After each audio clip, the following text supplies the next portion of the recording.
नमस्कार मैत्रिणींनो, तू ही रे माझा मित्र या मालिकेमध्ये आता ईश्वरी खूप घाबरलेली असते आणि ते रूममध्ये एकटीच असते. तर अचानक तिथे अर्ण येतो. अर्णवच्या दरवाजाच्या आवाजाने ईश्वरी डचकून उभी राहते.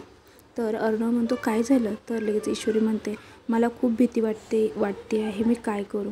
तर अर्णव म्हणतो, बघ ईशू, तुला काळजी करण्याची काहीच गरज नाही आहे. जोपर्यंत मी तुझ्याबरोबर आहे ना, तुझ्या केसालाही कुणी धक्का लावणार नाही.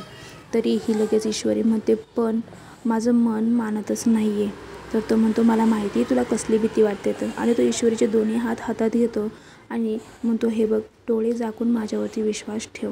मी तुझ्या काळजीपोटीच तुझ्याशी लग्न केलं होतं आणि तुला या घरामध्ये घेऊन आलो होतो. ह्याच्यावरती आता तुझा विश्वास बसला आहे ना? तर ती म्हणते, हो.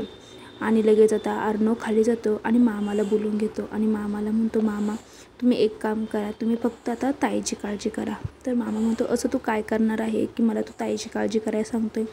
म्हणतो, मी ना आता आपल्या जो घर जावई आहे ना, मी आता त्याची काळजी घेतो आणि तुम्ही फक्त ताईची काळजी घ्या. तर अर्णव आता नेमकं पुढचं पाऊल काय उचलणार आहे हे